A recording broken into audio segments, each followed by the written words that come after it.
Welcome to the H.I.T podcast, H.I.T, Human Resources, Insurance, and Technology. I'm your host, Toby Kennedy. We'll be dropping into your feed every Tuesday. So follow us, like, subscribe, share, tell a friend. Our main goal here is for me to go through all the various news and the meetings and the goings on in the space, curate what I hope to be is a good follow for you, and bring you good information in a bite-sized, digestible fashion.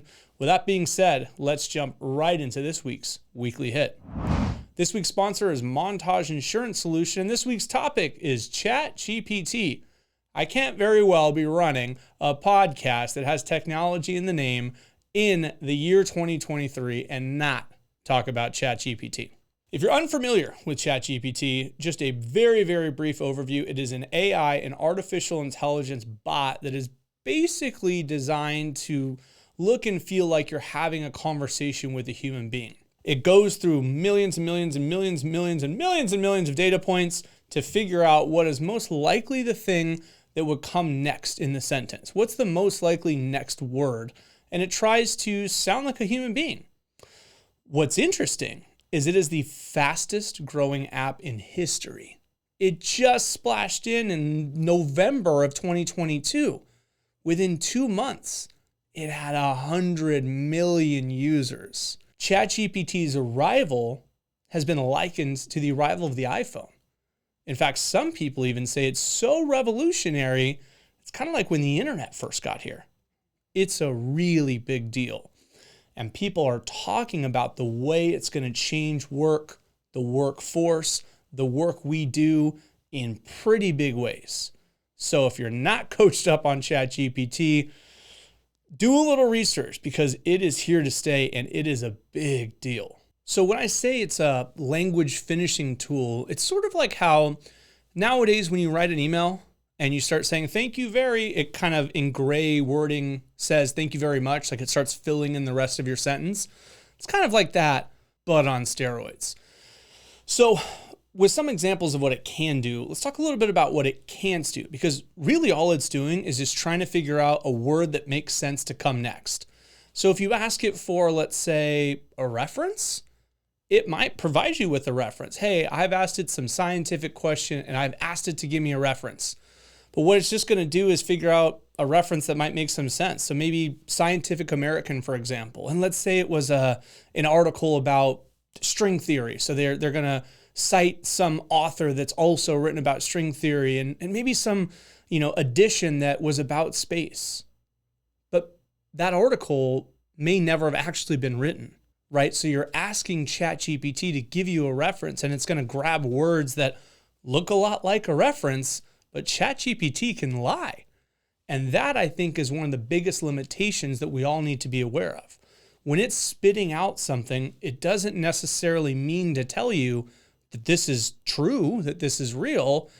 It's just kind of mimicking human language. And it's important to know what it does and what it doesn't do because it's so powerful. It's going to work its way into our world, our workflow, but we need to know when and where and how we can deploy it so that we can keep ourselves protected.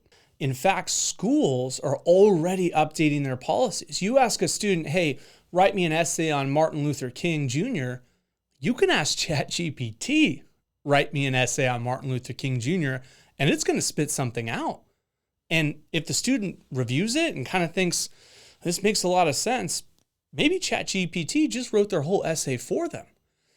So for some schools, they're sort of seeing this as, well, if I needed you to look something up, do I need you to go to the library per se, or could you have put it into Google? Could you have been a good navigator of a search engine and found the data you need? And so now maybe we think, let's update our policies. Rather than saying no to artificial intelligence, let's embrace the fact that teaching students how to use artificial intelligence is probably pretty important.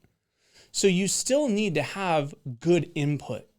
You need to tell ChatGPT what you're looking for, what you need, and help refine, right? So you might say, hey, give me an essay on Martin Luther King Jr. Or more germane to what we're here to talk about, you might say, hey, ChatGPT, write me a job posting for a marketing director. And then what you get back, you refine.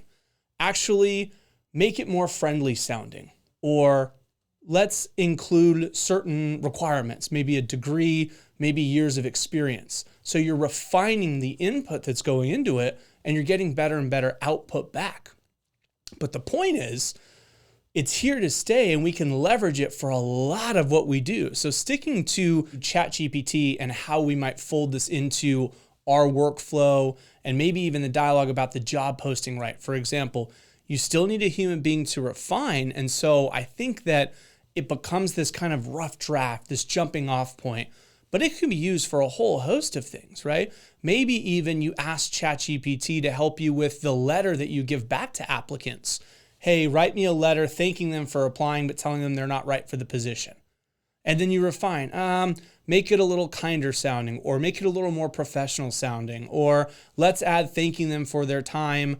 Any of these sorts of prompts along the way, right? We can use this tool to take a lot of that initial work off of our plate. Backing it up even, we might want to ask ChatGPT for some creative interview questions or some things that we want to make sure we bring up in the job hiring process. Even if it's just to give us some ideas, it might even be something we use to help us write policies with, or training manuals, or some of the things that have really been this cumbersome lift where we start with a blank page and the cursor just sort of blinking at you. Utilize ChatGPT, ask it to be your starting point, and then review, refine what it gives you back, work on the input. And I think what you're going to find is that a lot of the tasks that we have going on, we can sort of outsource. And I think a lot of your employees are going to think the same thing too. So it might be worth writing some policies surrounding the use of ChatGPT. For now, it's OpenAI's and it's a free service. There's also a premium service that's about $20 a month, and that really just has to do with when their servers get overloaded. But, and this is not an advertisement for OpenAI, this is a conversation about, hey, look, this tool that people are saying is sort of like the internet or the iPhone. I need to learn how I can wrap my arms around this thing and deploy it in my daily work. And I think that this is probably the best way for now to deploy it. Have ChatGPT write some of the redundant things that we have to do over and over. You have an employee asking, what's the difference between an HMO and a PPO? You don't want to answer that question again? Maybe ask ChatGPT, hey, can you draft me an email on what the difference between an HMO and a PPO is? Look at what it gives you back, refine it, but cut and paste. And those are the ways in which I think we can really leverage technology. Follow us every Tuesday, and until next week, make this the best week yet.